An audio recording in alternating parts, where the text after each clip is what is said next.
오늘은 지난 시간에 이어서 신약 성경의 축복관이라는 주제를 나누고자 합니다. 구약 성경의 축복관을 들어보지 못하신 분은 그 앞편에 동영상을 보시면 도움이 될 것 같습니다. 여러분, 우리 신구약 성경의 이 단일성은 신구약이 말하는 축복이 궁극적인 면에서는 동일하다는 거예요. 왜냐하면 그것은 궁극적으로 동일한 축복의 내용이자 또 본질인 예수 그리스도를 다 함께 담고 있기 때문에. 그러니까 구약 성경에 나타나 있는 이 가시적인 축복은 동시에 또 영적인 축복을 또 내포하고 있는 겁니다. 또 신약 시대에 나타날 보다 더 분명한 또 축복의 대표적인 것이라고 볼 수 있어요. 그러니까 구약의 축복 개념이 신약 시대에 와서 차이를 나타내는 건 아니에요.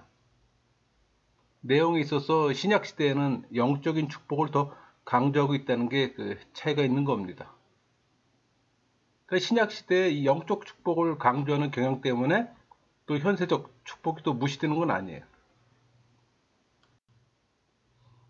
우리 신약 성경의 축복을 성격상 좀 네 가지로 구분해 볼 수가 있는데, 신약의 축복은 많은 부분이 옛 계약에 나오는 것을 인용하거나 설명하고 있어요. 또 구약의 의식적인 이 축복의 개념이 그리스도의 활동을 통해서도 반영되었고, 또 신약의 축복은 구약의 장래 성취를 포함하고 있어요. 또 이것은 구약의 기본적인 축복 개념과 본질적으로 달라진 게 없어요. 또 예수님의 축복에서는 구약과 유대교의 전통적인 축복에서 크게 벗어나지 않아요. 이같이 내용 중심의 분류는 축복을 연구하는 데 도움이 됩니다. 신약 성경의 이 축복의 어원적 의미는 율로게오예요. 헬라어로 율로게오인데 히브리어 버라카를 헬라어로 번역할 때 쓰이는 말이에요. 율로그라는 이 어간은 신약의 모두 68회, 이 중 40회는 찬양의 의미를 갖고 있고 나머지 28회는 축복의 뜻을 갖고 있어요. 이 말은 칭찬하다, 복을 빈다 그런 뜻을 가진 단어로 이 영적인 복과도 관련이 있어요. 우리 누가복음 6장 20절, 예수께서 눈을 들어 제자들을 보시고 이르시되 너희 가난한 자는 복이 있나니 하나님의 나라가 너희의 것이며. 여기서 복이 있나니 헬라어로 마카리오스 형용사인데 일상에서 걱정이나 염려가 없는 그런 뜻을 갖고 있어요. 신령한 복을 축복해요. 신령한 축복을 또 의미해요. 그건 복음서와 이 요한계시록이 또 사용되고 있는데, 이 산상수훈 8복에 나오는 복이 이 마카리오스예요. 주로 하나님 나라에 참여하는 자로서 기쁨을 표현할 때 사용됩니다. 여러분, 복음서에는 예수님이 복을 주시는 분으로 나타나잖아요. 그러니까 예수님께서는 어린아이들을 축복하세요. 또 식사 때 축복을 빌고, 또 마지막 식사 때에는 또 축복을 비셨어요. 또 승천하시기 전에 제자들을 축복하셨고, 또 예수님은 제자들에게 저주하는 자들을 축복하라고 또 권면하셨습니다. 이 축복의 문제는 성경을 어떻게 보고 해석하냐 하는 이 문제와 관련되어 있습니다. 우리 마태복음 7장 7절 8절을 보면 구하라 그리하면 너에게 주실 것이요 찾으라 그리하면 찾아낼 것이요 문을 두드리라 그리하면 너에게 열릴 것이니 구하는 이마다 받을 것이요 찾는 이는 찾아낼 것이요 두드리는 이에게는 열릴 것이니라. 그러니까 구하라 찾으라 문을 두드리라 이 조건을 주면서 이 기도할 것을 명령한 다음에 그 결과로서 받고 찾고 열릴 것이라는 논리로 되어 있어요. 그러니까 많은 사람들이 이 구절을 통해 무조건 구하고 찾고 두드리기만 하면 하나님께서 자신들의 요구사항을 들어주실 것이다 라는 또 해석과 적용을 합니다. 그래서 무슨 문제만 있으면 이 구절을 들먹여요. 기도만 하면 만사 형통할 것처럼 생각하고 또 가르치기도 해요. 그러나 현실적으로 기도의 결과가 원하는 대로 되지 않는 경우가 허다하잖아요. 그 원인을 보면 여러 가지 있겠지만 성경은 그 원인을 잘못 구했기 때문이라고 말합니다. 구체적으로 구하여도 얻지 못하면 정욕으로 쓰려고 했기 때문이라고 말합니다. 그러니까 기도는 신앙인이 하나님께 하는 것으로 시간과 공간을 초월한 하나님과의 대화이며 또 성도의 호흡과 영적 생활이잖아요. 그러므로 신앙인이 이기적이고 정욕적인 동기로 구하는 것은 기도를 잘못 이해한 겁니다.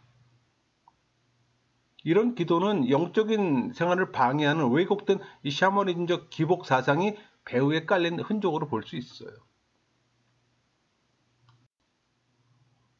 예수님이 제자들에게 처음 가르치신 교훈이 복음서에 있는 산상설교인데 주로 축복에 관한 겁니다. 이 산상수훈은 복으로 시작되며 또 그 복은 가시적인 것보다는 보이지 않는 마음속의 것이라는 점이 중요해요. 이 팔복의 내용에서 사용되는 복은 헬라어로 마카레오입니다. 그러니까 신앙인이 누리는 행복의 최상급을 가리킬 때 쓰이는 말이에요. 이 복을 가져오는 열매는 천국으로서 하나님의 영적인 통치가 이루어지는 세계를 의미해요. 또 이것은 하나님을 섬기는 모든 성도들에게 고루 주어지는 하나님의 영적 통치를 가리키는 겁니다. 하나님 나라의 축복은 평강이에요. 그 이유는 하나님이 다스리기 때문에. 그러니까 하나님의 통치가 있는 곳에 축복의 세계가 있고 축복은 또 기쁨을 가져오잖아요. 그러니까 천국에서 이루어지는 하나님의 영적 관계를 기쁨의 또 연애도 비유했습니다. 그게 우리 마태복음 22장 2절 말씀 있잖아요. 천국은 마치 자기 아들을 위하여 혼인잔치를 베푼 어떤 임금과 같으니. 하늘나라에 들어가려면 자기의 의가 전혀 없음을 깨닫고 먼저 마음이 가난해져야 하고 또 그리스도의 의 때문에 핍박을 받고 순환의 잔을 마셔야 합니다. 그러니까 예수님의 팔복에 있어서 이 복의 소재는 어떤 물질이나 육체적인 것보다 정신, 마음, 곧 변화된 인격이었어요. 그러니까 축복의 내용은 천국, 곧 하나님의 다스림을 받는 세계로 요약되는 겁니다. 우리 누가복음 6장 20절에서 그 26절에 있는 이 산상수훈의 축복은 마태복음의 축복권에 대해서 상호 보완적 관계에서 이해해야 합니다. 무슨 말인가 하니 마태복음 3장 수훈에서 예수님은 마음이 가난한 자가 복이 있다고 말씀하셨잖아요. 그런데 비해서 누가복음은 가난한 자는 복이 있나니 너희가 배부름을 얻을 것이요 라고 말씀하세요. 그러니까 누가는 물질을 중시하는 이방 세계를 향해 이 물질의 축적을 공격하며 목적을 위한 청부인이 불행한 것이 아님을 강조하는 거예요. 그러니까 가난을 예찬하는 것이 아니라 가난이 겸손을 낳고 겸손이 그리스도를 받아들이는 믿음과 연결될 때 복이 될 것이라고 말하는 거예요. 누가는 또 18장 22절, 24절, 25절을 기록한 다음에 누가 구원을 얻을 수 있나이까? 라는 질문에 대해서 27절은 무릇 사람이 할 수 없는 것을 하나님은 할 수 있느니라 이렇게 대답하신 걸 볼 수가 있어요. 그러니까 세상의 부유함이 하나님의 은혜를 입는 것에 지장이 될 수 있는 이 가능성을 보여주고 있는 거예요. 그러니까 누가는 이 재물의 축적 그 자체가 복이 아니라 물질을 보다 좋은 목적을 위해 활용할 때 이 축복이 됨을 가르쳐 주는 거예요. 그러니까 누가는 예수님께서 가난 자체를 미덕으로 이야기보다는 그 가난이 하나님에게 전적으로 의지하게 하는 계기가 될 때만 복이 된다는 걸 지금 가르치고 있는 거예요. 반대로 원망과 불평의 제공으로 삼게 되면 축복으로는 전환을 기대할 수가 없어요. 그러니까 누가복음에 기록된 이 산상수훈의 축복은 신앙인이면 이미 축복을 받은 자입니다. 여러분이 신앙인이라면 여러분 이미 축복을 받은 자예요. 그렇다면 보통 부정적으로 생각하는 가난까지도 그리스도 안에서 축복의 원인의 제공자가 될 수가 있다는 얘기예요. 현세적이고 물질적인 측면보다는 내세 지향적이고 영적이라는 걸 알 수가 있는 거예요. 우리 요한복음 20장 26절에서 29절에서는 보지 않고 믿는 자의 복을 보여줍니다.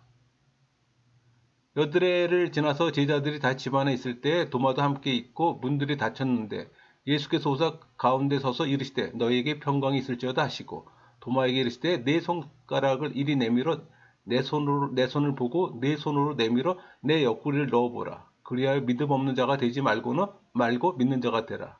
도마가 대답하여 이르시되 나는 나의 주님이시오 나의 하나님이시니이다. 예수께서 이르시되 너는 나를 본 거로 믿느냐? 보지 못하고 믿는 자들은 복되도다 하시니라. 보지 않고 믿는 자가 복되도다고 좀 말씀하시잖아요.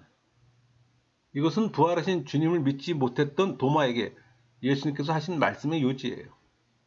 그러니까 영적으로 진리를 볼 수 있는 것이 축복입니다. 그러므로 예수 그리스도를 보지 않고 고백하는 믿음을 가진 자가 축복을 받은 자예요. 여러분, 사복음서에서 나타난 이 축복의 중심 사상은 이 축복이 단순한 물질이나 육체적인 것이라기보다는 정신적이고 영적인 거예요. 그러니까 축복의 내용이 천국과 관련된 하나님의 통치를 받는 세계로까지 나아감을 알 수가 있는 겁니다.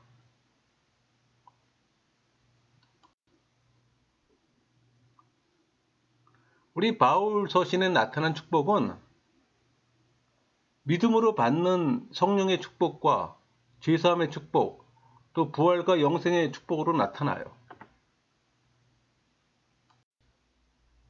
하나씩 보면은 바울은 신자가 믿음으로 이 성령의 축복받는 것을 표현합니다. 그러니까 신자들이 신령한 축복을 말할 때 중생 다음에 두 번째로 성령 세례를 받아야 하는 것을 오해해요. 여러분, 믿음으로 얻는 칭의로 구원을 얻으나 성령 세례를 받아야 큰 은혜를 입게 되는 것으로 인식하고 있었어요. 바울은 갈라디아 교회 교인들에게 바로 이 잘못된 교리를 지적해 지금 책망을 하는 겁니다. 그게 3장 1절 말씀이에요. 어리석도다 갈라디아 사람들아, 예수 그리스도께서 십자가에 못 박히신 것이 너희 눈앞에 밝히 보이거늘 누가 너희를 깨더냐. 이렇게 책망한 다음에 너희가 성령을 받는 것은 율법의 행위로냐 믿음으로냐, 이 도전의 말을 지금 하는 거예요.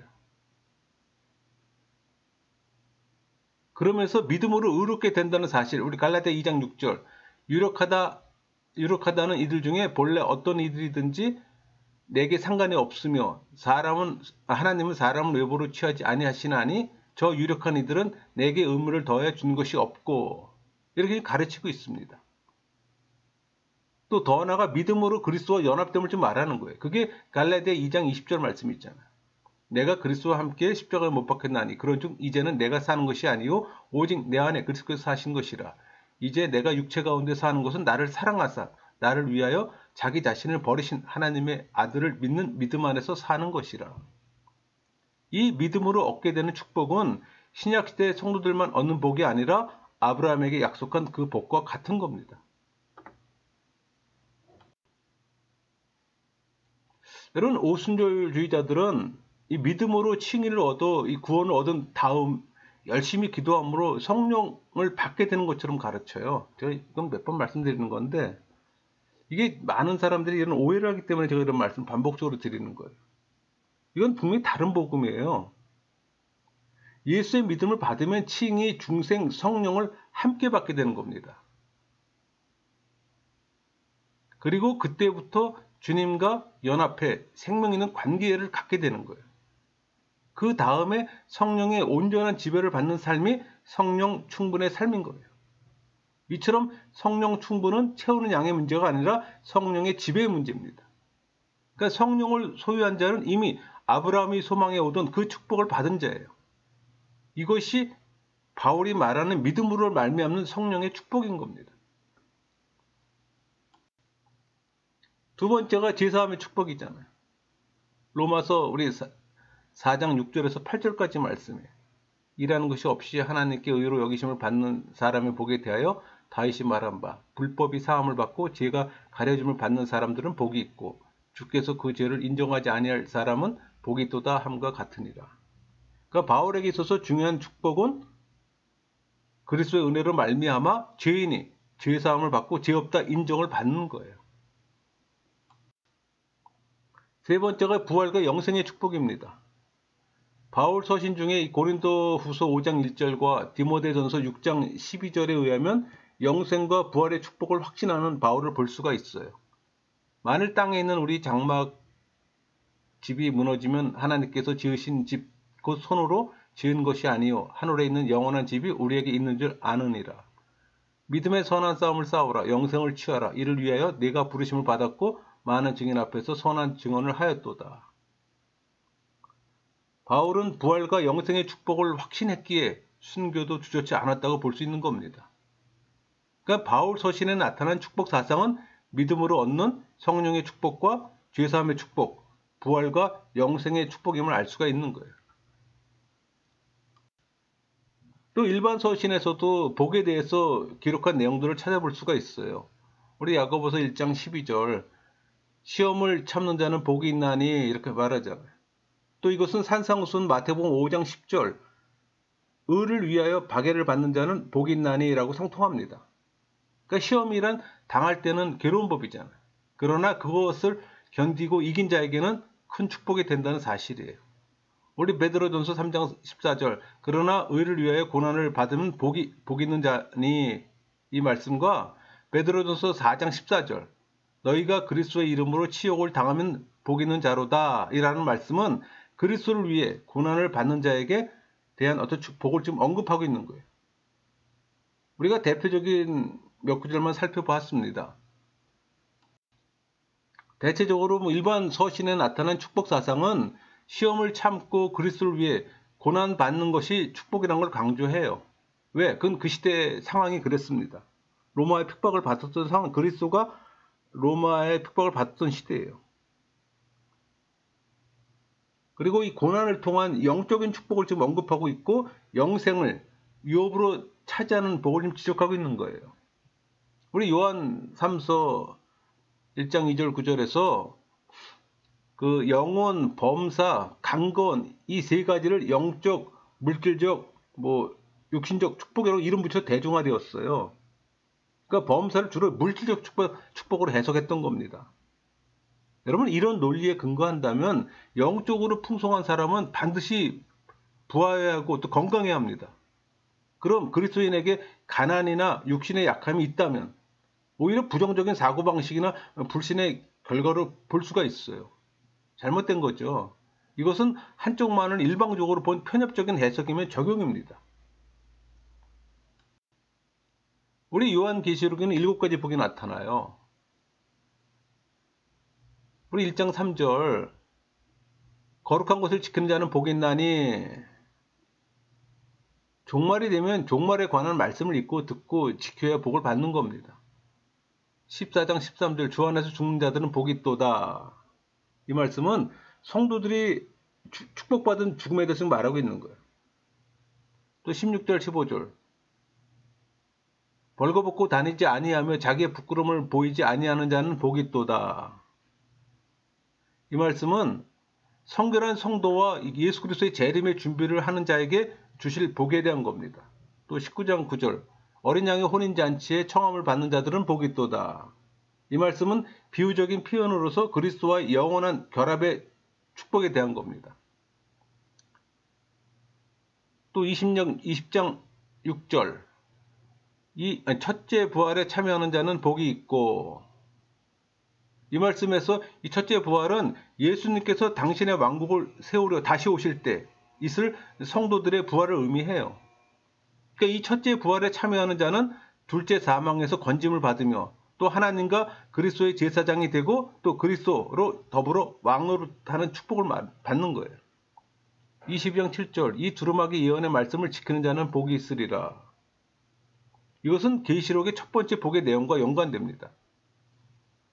22장 14절 자기 두루마기를 빠는 자들은 복이 있으니 이 말씀 중에 이 두루마기를 빠는 것은 그리스도의 보혈에 죄 씻음을 받는 것을 가리키며 또 큰 환난을 통과한 순교자들과 일반 성도들을 가리켜요. 또 이것은 죄 씻음을 받고 순교하는 것이 축복임을 또 보여주는 겁니다. 그러니까 요한계시록에는 성도들에게 약속된 이 축복의 다양성을 보여주고 있어요. 그러니까 복의 개념은 종말론적이며 영적이며 내적인 축복임을 알 수가 있는 겁니다. 근데 우리 모두는 물질적인 축복만 생각하잖아요. 물질적인 것만 눈에 보이는 그 복만 생각하잖아요. 근데 오늘 메시지는 뭐예요? 종말론적이고 영적이고 내적인 축복이잖아. 너무나 많은 차이를 갖고 있어요. 여러분, 신약에 나타난 축복은 복음서의 축복, 뭐 서신서에서 축복, 또 요한계시록의 축복으로 분류했잖아요. 그러니까 신약에서의 축복은 주로 현세적이고 물질적인 축복의 관점보다 영적이며 신령한 축복을 사목해야 합니다. 이를 위해 당면하는 고난까지도 축복의 요소로 바라보게 하는 거예요. 그러니까 하나님의 나라와 의를 구하는 자에게 부차적으로 또 현세적 축복까지도 더해 주신다는 구체적인 약속의 말씀까지 선언하는 겁니다. 그러므로 구약의 축복관과 신약의 축복관을 살펴보면서 신약 계시의 조명하에서 구약의 축복관을 이해하는 것이 옳은 겁니다. 여러분, 이 성경적 축복관을 알기 위해서 한국적인 복과 또 교회 내에 침투해 있는 이 왜곡된 샤머니즘 기복 현상과 또 성경에 나타난 축복의 의미들을 성경적 신학적 입장을 두 번의 강의를 통해서 우리가 나눴습니다. 그러니까 구약 성경에서는 일반적 분류의 형태에 따라서 율법서에서 축복, 뭐 시가에서 축복, 예언서에서 축복으로 구별해서 주석적 방법으로 살펴봤어요. 그러니까 축복이 번영, 뭐 부, 명예, 장수, 후손 등의 어떤 육체적이고 또 물질적이며 또 현세적인 면이 부각되는 것처럼 보입니다. 그러나 오히려 영적이고 정신적인 면이 포함되어 있음을 간과해서는 안 되는 거예요. 또 신약의 신령한 축복과 끊임없는 연관성이 가시적인 축복 속에 내재되어 있음을 또 알아야 하는 거예요. 그러니까 구약에서 가시적이고 현세적인 축복들은 신약에서 보여지고 있는 이 신령한 축복의 연상선상에서 이해돼야 하는 거예요. 이것은 나아가 하나님이 베푸시는 축복은 궁극적으로 구속사적 관점에서 그 축복으로 또 나아가는 걸 또 가르쳐 주기도 하는 겁니다. 여러분, 신약 성경에 나타난 축복을 영감에 있어서 우리가 복음서의 축복, 뭐 서신서의 축복, 요한계시록의 축복을 구별해서 살펴봤잖아요. 그러니까 신약 성경의 축복은 내면적이고 또 정신적이며 또 영적인 동시에 미래지향적이어서 종말적으로 나가는 거예요. 특히 그리스도를 위해 고난 받는 것과 장차의 부활과 영생이 곧 축복임을 또 우리가 알 수가 있는 겁니다. 우리 신구약 성경에서 축복을 크게 두 가지로 볼 수가 있어요. 그러니까 전면에 부각되고 있는 내세적이고 영적인 축복과 또 영적인 신앙을 추구할 때 하나님의 은혜의 차원에서 자연스럽게 뒤따를 수 있는 현실적이고 가시적인 축복입니다. 이것은 또 신약의 축복 사상 배후에는 보다 더 나아가 구속사적인 관점에서 또 축복을 바라보게 하는 겁니다. 여러분, 성경에 나타난 축복이 신구약에 있어서 이질적인 차이가 있는 건 아니에요. 오히려 신구약 성경의 단일성과 궁극적인 어떤 동질성의 입장을 갖게 된다는 걸 알 수가 있어요. 왜? 그것은 그리스도를 다 함께 담고 있기 때문에. 그러니까 구약 성경에서 대체적으로 강조된 모든 물질적, 현세적, 지상적인 축복에는 정신적인 축복도 배제하지 않아요. 동시에 영적 축복을 내포한 것으로 신약의 축복을 조명함으로써 이 구속사적 관점으로 나아가고 있음을 또 알 수가 있어요. 다만 차이가 있다면 구약의 축복은 하나님 말씀에 순종하고 지킬 때 따라오는 이 축복으로서 다분히 조건적인 성격을 지니고 있어요. 반면에 신약의 축복은 예수 그리스도로 인해서 이 물질적인 축복 외에 신령한 영적인 축복이 강하게 강조되고 있다는 점이에요. 여기에는 또 의를 위해 고난받는 자의 축복을 자주 또 언급함을 알 수가 있어요. 그러니까 자신의 축복을 종말론적이고 또 미래지향적인 이 영적인 축복을 사모하고 추구할 때 부수적으로 하나님이 허락하시는 은혜의 차원으로 보아야 함을 또 알 수가 있는 겁니다. 그러므로 우리 그 신구약 성경에서 공통적으로 찾아볼 수 있는 이 궁극적이고 올바른 성경적 축복과는 현세적이고 또 가시적인 물질적인 기복이 목적이 아니라 예수 그리스도를 말미암는 축복임을 알게 되는 겁니다. 이게 핵심이에요. 이런 축복과는 구속사적 관점에서 이해되어질 때 가능한 것이 우리가 또 알아야 하는 겁니다. 여러분, 한국 교회 성장에 있어서 이 크게 기여했던 것이 축복 사상이 있잖아요. 이 한국적 복개념, 즉 샤머니즘 기복 신앙과 맞물려서 또 현세적이고 또 물질적이고 이 가시적인 왜곡된 이 비성경적 기복 신앙으로 탈바꿈됐어요. 어느새 교회 내에 침투했어요. 성경적 축복관을 흐려놓고 또 신앙에 세속화라는 위험 수위에 와 있는 이 위기의식에서 성경적 축복관을 나눠봤습니다. 결론적으로 성경이 가르쳐주고 있는 이 올바른 성경적 축복관의 올바른 이해 없이 왜곡된 축복관을 일방적으로 심어주게 된다면 기독교는 복음이 변질돼 비복음적으로 떨어지며 무속화될 위험이 높아요. 강단에서 선포되는 왜곡된 축복관으로 병들어가는 교회를 쉽게 봅니다. 올바른 성경적 축복관이 강단에서 외쳐져서 순수한 사도적 계승의 교회가 든든히 서 가기를 진심으로 소망합니다. 말씀을 마치겠습니다.